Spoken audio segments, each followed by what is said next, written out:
आप इतनी हमारा पूरी जगह शिक्षा जगह लड़कियां की संस्था बन रही है इन बारे में जगह गांव ढाणी रे चैनल लोग आप बात सुन रहे तो और आप रे कोई संपर्क करना चाहे या मोबाइल नंबर वगैरह आप लोग वह तो कोई बताओ ना। देखो अटे आवनी चाहे देव की चाहे या कोई जानकारी चाहे तो टेलीफोन नंबर मैं आपने बता दूं 9414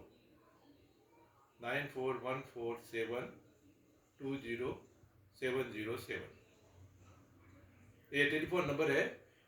जिनमें से आप संपर्क करने भी अगर कोई अटे देखने आपसे आवे आप किन्हीं तरह की जानकारी चाहे तो आपने जानकारी दे सको।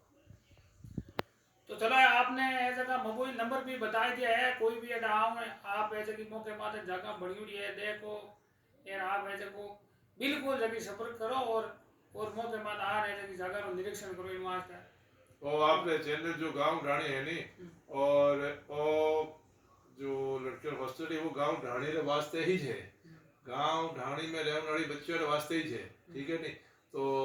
अच्छी बात है कि भी गांव ढाणी री जो बच्चियां इनमें जो है फायदा उठावे पर जो लोग इन बारे में जानकारी चाहे संपर्क करनी चाहे तो वे इन टेलीफोन नंबर माते कर सकते।